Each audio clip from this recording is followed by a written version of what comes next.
Welcome back to another video with lovely cuisines with yours truly, Jazz B. So today we're going to be making some apple pie empanadas. Yeah, you heard it. Apple pie empanadas. You know how you go to the store and get those apple pie cakes, empanadas? They are so good and so delicious and so sweet, but they give a processed sweet kind of taste, but they're really good. So I decided to make some of my own. You see me combining my sugar combination, my sugar and cinnamon combo. This is what I'm going to flavor my apples with, and I'm going to dust it on the empanadas after they come out the oil from frying. And it's just sugar, brown sugar, cinnamon. Measure to your liking. You really don't need this much. I just always make over the amount that I need, just in case anything happens. But I'm just mixing it all together. It doesn't have to be super lump free of sugar or anything like that. You just want to make sure you break it down and mix it. So here I go right now, peeling the Granny Smith apples. I used 2 apples. You didn't see me use the other one on camera, but I did use 2 apples. Yeah. So here I go, just peeling it away, child. This is my favorite thing. I can't cut I can cut with the knife and peel with the knife, but there's something about this vegetable peeler. It just hit a little different. Ancestors, I stand with the knife, but this right here is the truth. So here I'm just cutting the apple, dicing the apple up. I didn't core it or anything like that. I just cut around the core. Same thing. Dicing it up like so. Yes. And then I would note that once you're dicing your apple up like this, have like a little bowl of water or something right next to that, so the apple won't oxidize while you're chopping it up. But it didn't oxidize too much right here. I made sure I didn't let it get too brown, but make sure you have like a bowl of water. So after you finish chopping up your apple, you can add it to that water so it won't oxidize or whatever. And here I go, just chopping up my apple.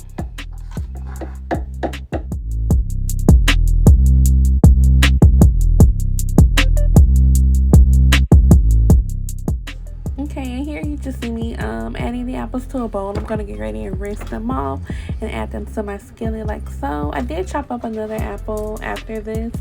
I lost that footage, sorry. and then I chopped up the second apple and added it.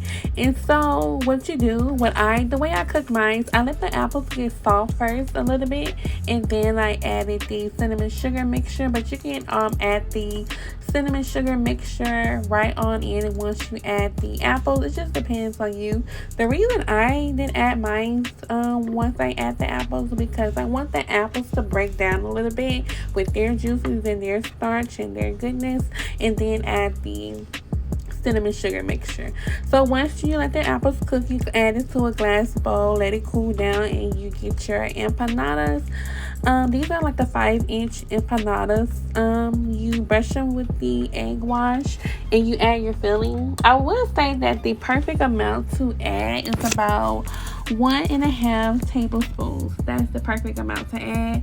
And try not to get too much of the cinnamon liquid once you add your scoop of apple pie filling.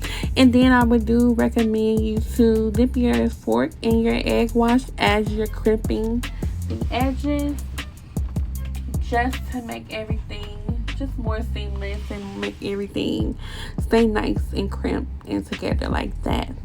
I don't know what that little mark is on the back, but yeah. So just dip them in your oil, let them fry on medium-high heat for like 2 minutes. I think 2 minutes is like sufficient amount of time for them to cook inside and out. Another thing I want to say about this empanada though, is puff pastry and it has no flavor at all. So what I would recommend is just before you start making your empanadas, brush the entire empanada dish with sugar mixed in with the egg wash. I think that'll give the dough a little more flavor, so when you go to take them out of the oil and dust them with the sugar, you won't have to dust too much sugar on top, if that makes sense. But other than that, I like this empanada dough. Just wish I would have got some bigger ones. Like I said, these are the 5-inch ones that I use, but I'm pretty sure they have a little larger one, so you can make your own, child. Good, yeah, you can make your own. So here they are, just cooking up, getting brown, nice and golden brown or whatever. Don't leave them in too long. You don't want any burnt over. You don't want it burnt. You don't want them to be too dark or whatever. And child, I'm so country. I used some grease I had already previously used. Make sure you use fresh grease. The flavor from the grease that I previously used didn't transfer too much, but I do recommend using fresh grease. I just like to use grease that's already been used. I call it seasoned grease. Grease that's already been used is seasoned grease. You don't have to season no kind of grease. Grease that's already been used is seasoned grease. So use fresh grease when you're making these, so that flavor won't transfer to the empanada dough. So here I go, just dusting them with the cinnamon sugar mixture. Just lay it on there, sprinkle it. This was my favorite part, I can say. Like, I just love cooking. So here they are. These things were so good, y'all. I might make some more soon, but these, they really hit home for me. You just go ahead and just continue to dust your little cinnamon sugar all over them like that. You don't have to do too much. You know, here as much as you wanted to in here. If you don't really have to do this stuff either. I just feel like it just make the empanada so much better. So go ahead and just dust them once they come out of the oil. Alright, so now here's me just having the time of my life sprinkling the empanadas. And then I'm just showing you how one of them looks like. Y'all, I don't know. These are good. I'm not even gonna lie. I say that about all my food, but these right here, yes.